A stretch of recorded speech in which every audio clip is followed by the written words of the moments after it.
به نام خدا. سلام دوستان عزیزم، وقتتون بخیر باشه. پادکست صدای سکوت امروز رو با کتابی زیبا شروع کنیم. کتاب از این اوستا، نوشته مهدی اخوان ثالث که در سال 1369 به چاپ هفتم رسیده و توسط انتشارات مروارید در تهران چاپ شده. این کتاب شامل 25 شعر هستش و 26مین یک مؤخره هست که من ترجیح میدم هیچ کدوم از این شعرها رو برای شما نخونم و برم یه راست سراغ مؤخره که نوشته خود آقای اخوان ثالث با ادبیاتی بسیار زیباست. لطفاً با من همراه باشید تا این کتاب زیبا رو ورق بزنیم و دست نوشته های زیبای آقای مهدی اخوان ثالث زیبا رو بخونیم. مؤخره. به نام اهورا مزدا، بزرگدادار آفریدگار، آفریدگار خوبی و سودمندی، نیکی و زیبایی، پروردگار بهی و هرچه بهتر و هر که بهترین است. سپاس او را و باران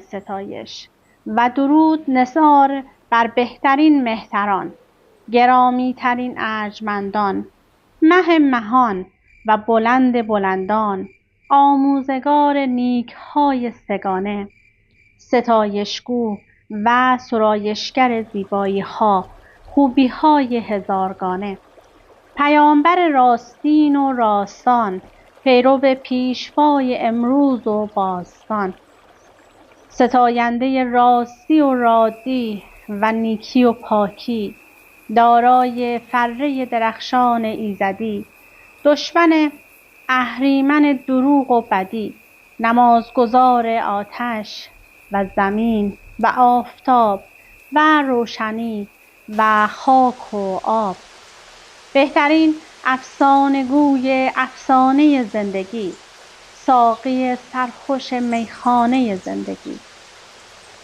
پروپیمان پیمانه زندگی، فرستاده و پیامگذار بغان، پیر مغان، سر و سرور سرآمدان و سرمدان، رد بخردان، بخرد ردان، پیک اورامزد، آمین امشاسپندان و ایزدان، بهین فرزند زمین و آسمان فرمند در تشت سپهنتمان.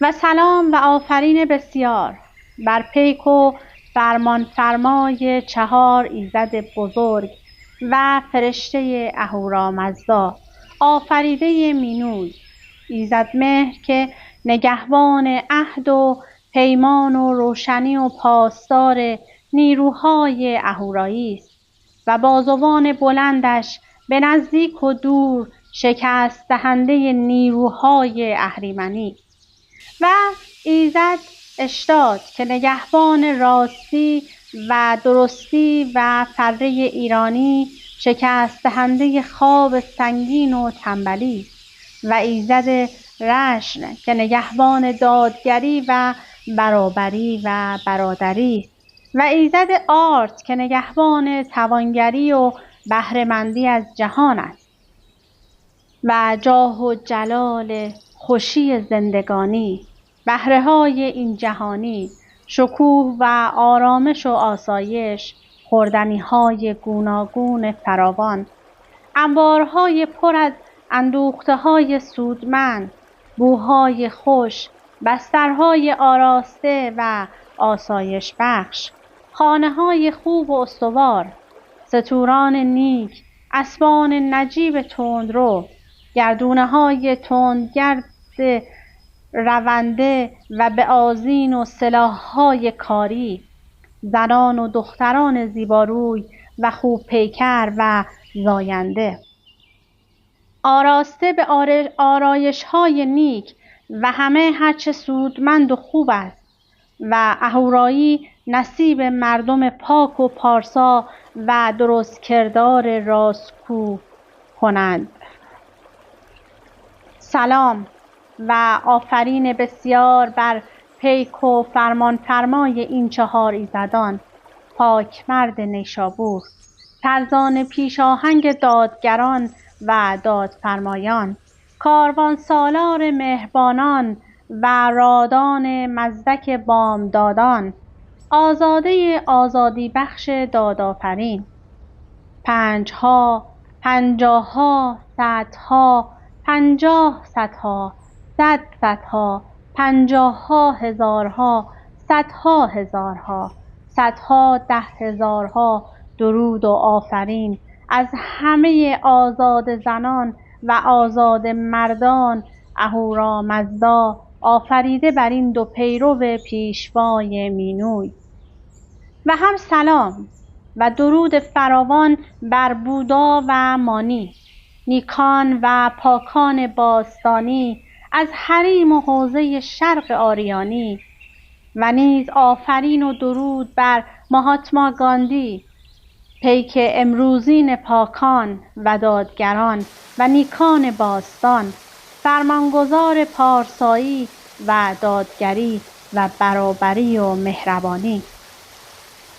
و سپس چنین گوید: شکست دل مردی خسته و هراسان، یکی از مردم طوس خراسان، ناشادی ملول از هست و نیست، 3 برادران، سوشیانه مهدی اخوان ثالث، بیمناک نیم نومیدی به میم امید، مشهور چاوشی خان قوافل حسرت و خشم و نفرین و نفرت، راوی قصه های از یاد رفته و آرزوهای برباد رفته، که اینها پاره یادداشت‌ها و ملاحظات و تأملات است که به عنوان مؤخره و دنباله همراه 4مین دفتر و دیوان سرودهای خود این اوستا می کنم. نگاهی است به گذشته‌ها و ملاحظاتی است درباره امور و مسائل گوناگون و من جمله شعر و ادب و نوعی برخورد و تلقی با بعضی گوشه کناره‌های زندگی و احتمالاً گهگاه تأمل در حال و آینده.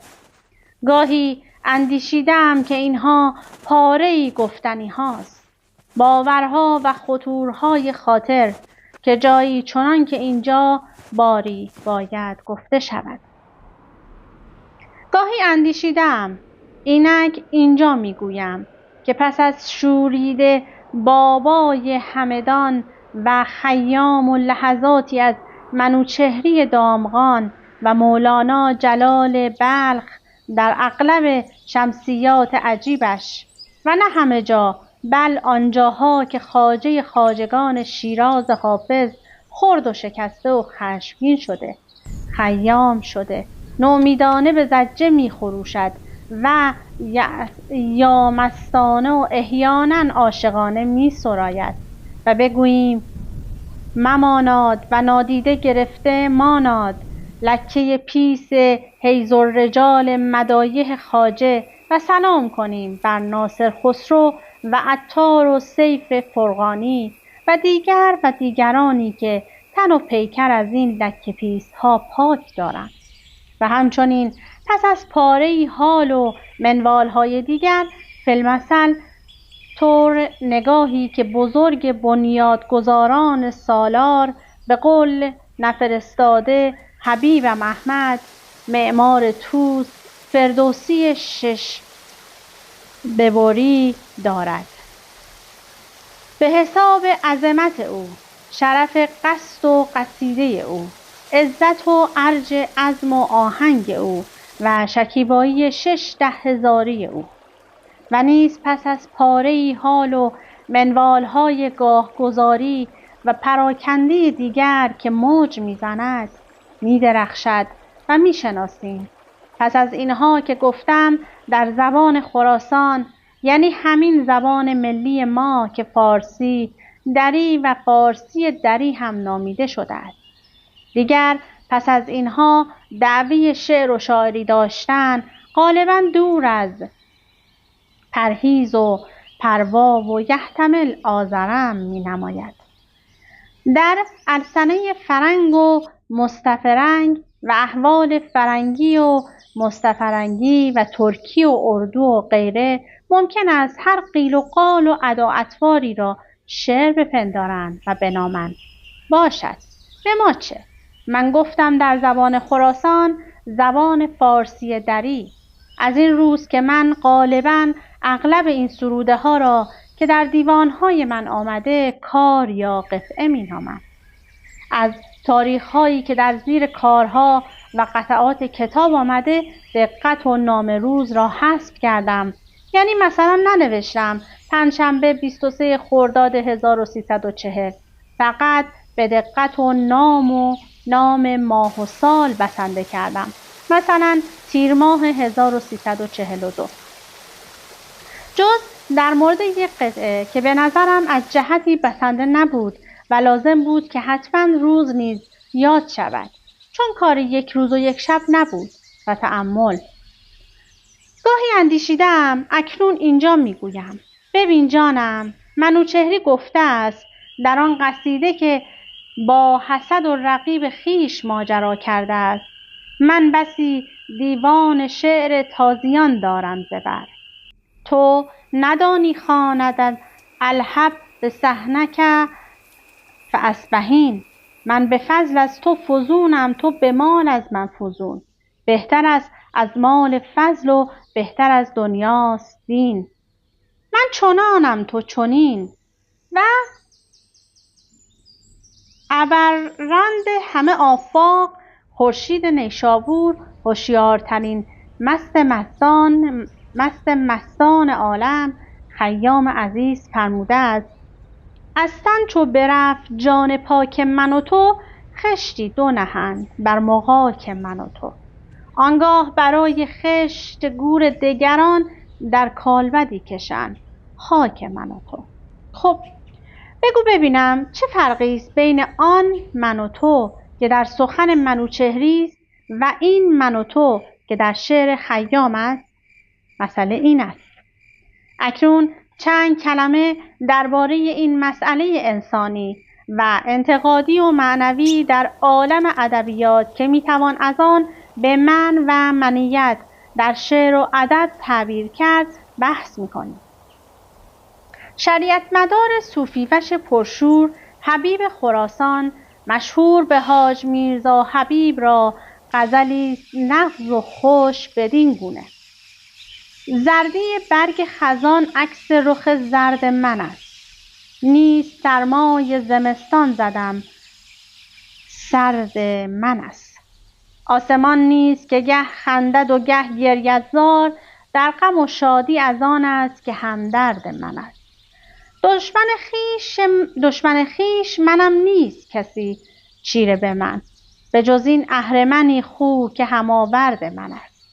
گر از این ملک غریبی به وطن بازرسم، طوق و تاج مه و خورشید رهاورد من است. از زمین آنکه به یک گام سوی بام فلک ره کند، آه کمند افگن شبگرد من است. کمبتین مه و خورشید که بر نطع سپهر میزند دور، دغل لنبتی از نرد من است. نفخه یاد سحرگه که جهان زنده بدوست، اثری از نفس غالب پرورد من است. بر سر توده خاکم به حقارت منه کرد، که فلک نیز غباری سیه از گرد من است. میبینیم که اینجا من در ردیف غزل حبیب آمده است و مثل ضربه سنگین در آخر هر بیت تکرار شده، با آن همه دعاوی بزرگ و عجیب که وقتی این حماسیات شخصی و منصورایی ها و منم زدن ها به اصطلاح با ظواهر شعر برخورد داشته باشد، در عرف ادب شطحیات نامیده می شود و سراینده شطاح که در شعر و ادب ما خاصه آثار صوفیان نمونه ها و نظایر بسیار دارد و از فصول دلکش است در مواریث متصوفه. دعاوی شعری و روحی آمیخته به بلند پروازی های عجیب که از همه کس نمی شنویم. کم حرف هایی نیست این حرف ها که نفحه باد سحرگه که جهان زنده بدوست اثری از نفس قالی پرورد من است. خنبتین نه مه و خورشید و طوق و تاج مه و خورشید و چه ها از آنچه نقل کردیم و گذشت. نکته اینجاست و پرسش این است که آن کدام من فوق بشری و بلند پرواز است که به خود حق می دهد گوینده چنین کلماتی باشد؟ آیا این من از آن همین آدمی درمانده و ناتوان است؟ انسانی که به قول قدما محدود به 6 جهت است و مرکب از 4 عنصر و 4 طبع مخالف سرکش. انسانی که اسیر قضا و قدر و محکوم به مرگ محتوم است و به قول قرآن قدیم ظلوم است و جهول. آیا همین انسان به خود اجازه می دهد که این چنین منمها بزند و دعاوی عجیب و غریب داشته باشد؟ نکته همینجاست و یکی از جوابها به این پرسش همان است که خود حبیب خراسان در مقطع غزلی که از او نقل کردیم گفته است و چه خوب. از لب حضرت ایشان سخنی گفت حبیب و نه این دعوی بیهوده نه در خور من است. حالا حضرت ایشان که باشند امر دیگری است دور از رهگذر اصلی بحث ما. حضرت ایشان همان کسی است که این سخنان را بر زبان حبیب جاری کرده است. من، او اینجا منی است برتر و توانا و داناتر از من شخصی. حبیب و امثال حبیب. من والاتر دیگری است سوای من خصوصی آن آدمی موصوف. آدمی ظلوم و جهول و ناتوان و بیچاره و درمانده و اسیر و محدود و محکوم. به طور کلی میتوان گفت این از اوصاف و علائم بزرگی و بزرگواران است که غالباً نمیگویم همیشه، چون آن آدمی موصوف همیشه در یک حال و هوا نیست. از من دیگر برتر، بالاتر، من عمومی، نوعی، بشری، فوق بشری سخن میگویند، نه از من شخصی و خصوصی خود. انگار سخنگو و زبان او یا ایشانند و این در سرشت و جبلت آنان است، نه به تقلید و در تصنع و ساختگری. یکی از معیار و مقیاس ها در شناختن و سنجیدن حدود و مراحل قدر و منزلت شعرا و سخنوران در عالم روح و شعر و هنر همین است. از جمله دلایل عزیز و ارجمند بودن پروین اعتصامی مثلا همین است که این آزاده زن بزرگوار با آن همه شعر و سخن که دارد، حالا در چه شیوه‌ای است و سخنانش تا چه حد شعر است، تا کجا زاده طبع و قریحه خود اوست و کجاها اقتباس و پیروی در کار است، با سنن پیشینیان چه کرده است و ملاحظاتی از این قبیل، همه اموری است بیرون از بحث ما. در دیوانی با 5000 بیت فقط یک یاد و جاز که از خودش حرف زده و من شخصی و خصوصی او از پس پشت شعرش خود می نماید و جلوه می کند. تازه در آن یک دو جا هم امری روحی و بشری و از جمله عمومیات عواطف آدمی در میان بوده.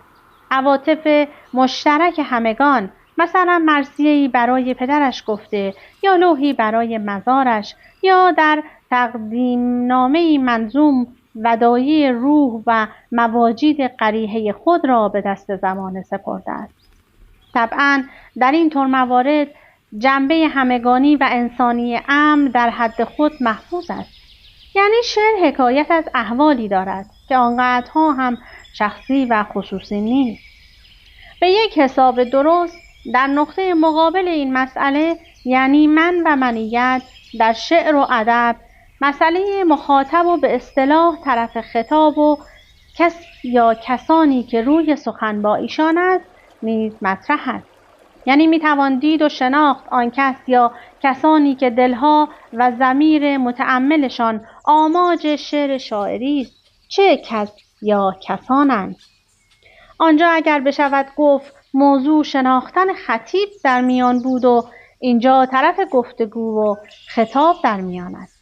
هرچه دایره شمول خطاب و سخن وسیع‌تر و امر خطاب عزیزتر و ارجمندتر باشد، البته نفس سخن نیز والاتر و شریفتر است. آیا شعری فقط برای شخصی خاص است؟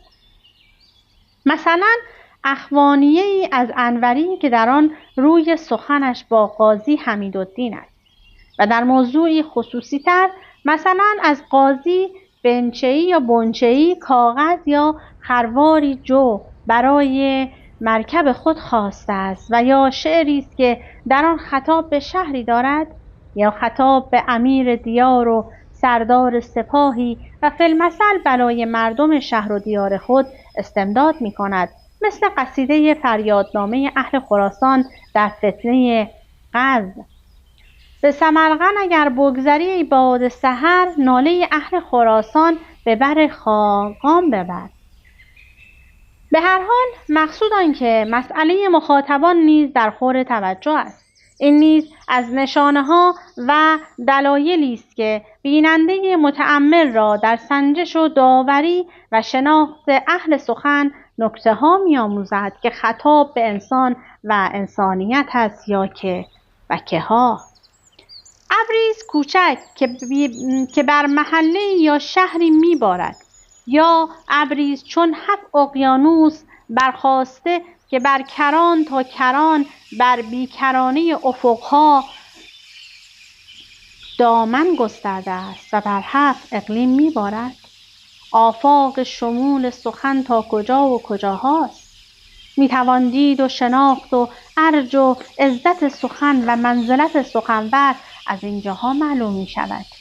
اینها چنان که گفتیم جزء خصلت و سرشت بزرگان است، طبیعی و جبلی ایشان است، نه در عمد و تصنع ایشان، و البته کلام طبیعی و شعری که واقعا زاده شور و تفننی و سرایش باشد از وجناتش پیداست و به خوبی و آشکارا از کلام مصنوع و ساختگی متمایز است.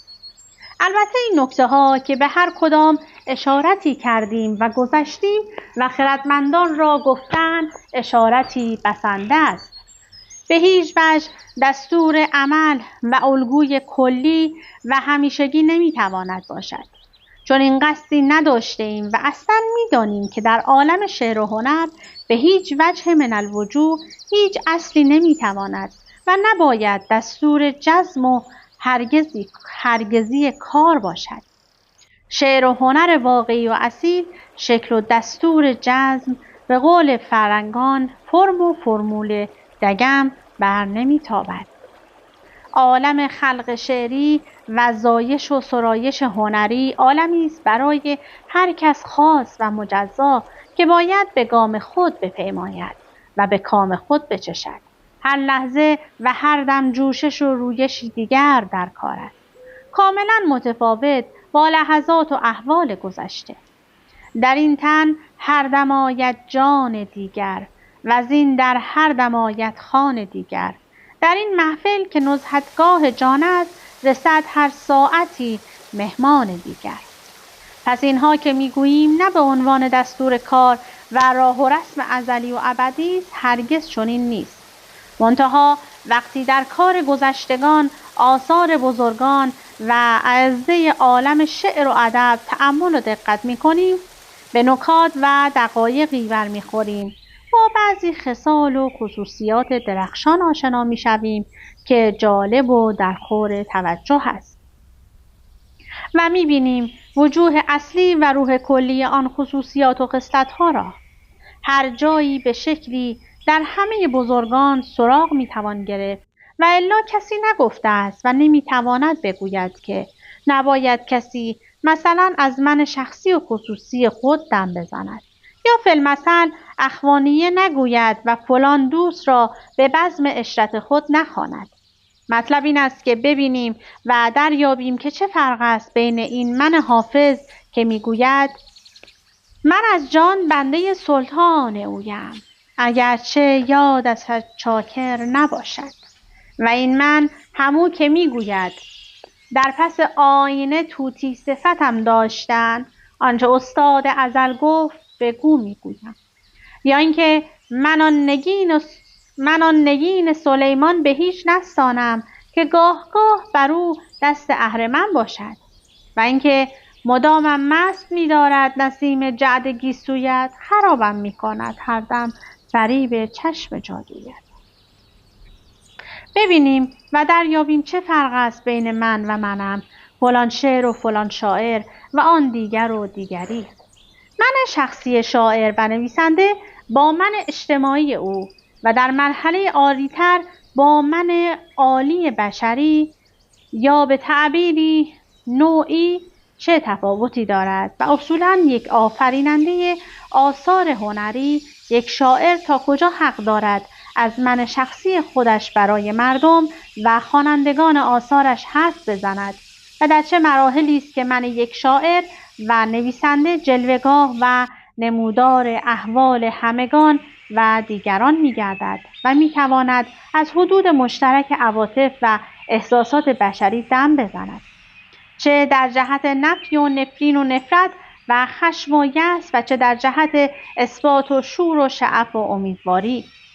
پس دانستی جانم و نیک بدان که فرقی فارق و اصولی است بین منهایی که در پس پشت شعرهاست، زین حسن تا آن حسن 100 گز رسن، و بدان که من شخصی و خصوصی اگرچه من است اما مثقالی هزاران هزار خروار تفاوت بها دارد با من عمومی و اجتماعی و نیز با من عالی بشری، تا چه رسد به من فوق بشری، یعنی من برتران، ابرمردان، ابررندان آفاقی و راستی که در این حیث و بیس و گیر و دار زمانه ناکس و ستمگر بی فریاد به من و تو چه مربوط است؟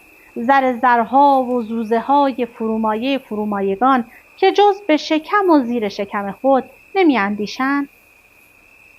از سر بینی خود وجبی آن سوتر را نمی بینند. به من و تو چه مربوط است این زق و وق و حقها؟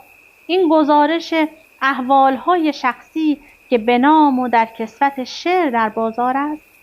و هم بدان جانم که در حال و هوای بعضی تفنیات و تموجات و خرامش‌های آدم اگر آدم باشد، سرشت و طبیعت او چنان میراند و میرساندش که من شخصی او عروج و ارتقا یابد، برتر و بالاتر، چندان که بر مرز مشترک احوال و دریافت‌ها و عواطف آدمیان دست یابد و پیوسته در آن حدود و حوالی بخرامد، حتی دم از اناالحق زند. میبینی که دیگر کم کم به موالم صوفیان نزدیک شده ایم. این مسئله جوانب بسیار دارد، قصد تفصیل نداریم، اما این را نمی شود ندیده و نشنیده گذاشت که الحق صوفی و شأن و متصوفان و صوفیان در این معنی کلمات باشند و شنیدنی بسیار دارند و چه بسیار. ما اینک بر آن نیستیم که همه جلوه ها و جوانب این معنی را چنان که در آثار صوفی وشان و متصوفان و صوفیان توان دید بررسی کنیم، چون به کار ما نمیخورد. اما چند کلمه از ایشان بد نیست نقل کنیم. اینکه من و نفس چیست؟ اصرار صوفیان در نفی منیت چراست؟ کشتن نفس. اناالحق فرعونی با اناالحق منصوری حسین منصور چه فرقی دارد؟ چرا یکی مردود و ملعون است و دیگری به عقیده ایشان ممدوح و آخرین حد عروج انسانیت و از این قبیل امور؟ و بد نیست بدانیم مفهوم من نزد بعضی فیلسوفان مثل ابن سینا که بعضی صوفیان طراز اول مثل عین القضات همدانی هم آن را پذیرفته‌اند، عیناً همان مفهوم انسان و حقیقت انسانیت است. از قول ابن سینا از رساله ازهوی او در مقدمه تمهیدات عین القضات چنین نقل شده است: به طور تحقیق انسان یا آن چیزی که به معنای انسان به آن قائم است و بر مفهوم من دلالت می کند حقیقتی مسلم است. پس من خود حقیقت انسان است، یعنی آن چیزی است که انسان از او شناخته می شود و ما آن را ضرورت نفس می کنیم. همین من و نفس است که پیروان صوفی و مرشدان مسندنشین مریدان و پیروان خود را در مراحل نخستین سلوک امر به نفی و طرد و کشتن آن می کنند که اگر این کشتن صورت نگیرد و اندکی هم از منیت در مرید باقی بماند، کار او تمام نشود و به مراتب بالا ارتقا نیابد. نه تنها مریدان که پیران و مرادان نیز مشمول این حکمتند یا این حکمند. و حتی اگر گاه بعضی شیوخ صوفیان در قلیان و یا قلیان وجد و ذوق و بسط حال تصور کمالی در خود کنن و از من و منم دم زنن، پوشیدگان قباب عزت و واعظه مستوران حواشی چنان کلمه تنبیهی به گوش ایشان میرسانند که گویی ابدال و اولیا در کسوت متفرقه آمدند تا شیخ معجب را از اوج آن اعجاب و بس فرو آورند و با قبضی موقت گوشمال دهند. چنانکه در قصص شیخ شهاب الدین ابو حفظ سهروردی آوردند که روزی در بغداد مجلس تحقیق و وعظ می گفت، در اثنای وعظ او را ذوق بستی دست داد و بیتی معجبانه خواندن گرفت که در این نزدیکان به معنی دور و بینندگان به باطن کور صاحب دردی نمی بینم تا از نجد و از یاران نجد باز گویم و در و دیوار به وجد آرم. در این حدیث بود که ناگاه جوانی از حواشی برخاست و خطاب به شیخ آواز برآورد و چنان کلمه تنبیهی به گوش او رساند که شیخ در حال صیحه‌ای زد و از منبر فرود آمد. آنکه گویی سلونی یا ملونی گوی بود، اقلیونی گویان سر خود گرفت و رفت. و حکایت منقول در مثنوی مولانا جلال سخت مشهور است و نقاش به التمام ضرورت ندارد. اشاره‌ای بس، یعنی قصه آن کس که در یاری بکوف. گفت کیستی؟ گفت منم. گفت چون تویی درت نگشایم که کسی از یاران را نشناسم که من باشد. گفت من. گفتش برو، هنگام نیست، و چون این خانی مقام خام نیست. چون منی تو هنوز از تو نرفت، سوختن باید تو را در نار تف. یا چون تویی تو، یاری آن یار برفت و سالی در سفر و سیاحت آفاق و انفس بود و منی از سر بنهاد و بازگشت و دیگر بار در بکوف. بانگ زد یارش که بر در کیستان؟ گفت بر در هم تویی ای دلستان. گفت اکنون چون منی ای من درآ، نیست گنجایی دو من در یک سرا. چون یکی باشد همه نبود دویی، هم منی برخیزد آنجا هم تویی. همین دقیقه و پرهیز را دارد خاقانی شروان آنجا که گوید صورت من همه او شد، صفت من همه او، لاجرم کس من و ما نشنودند در سخنم. نظرم هیچ دری تا که نگوین آن کیست، چون بگوین مرا باید گفتن که منم. این مؤخره بسیار زیاده و بسیار هم زیباست. کاش میشد که برای شما بخونم ولی خارج از تایم منه. امیدوارم از همین تایم کوتاهی که تونستم در خدمت شما باشم لذت برده باشید و اگر خوشتون اومده البته با چاپ جدید این کتاب رو تهیه کنید و تا انتها مطالعه کنید. از اینکه با من همراه بودید سپاسگزارم. تا وایس بعدی، خدا نگهدارتون.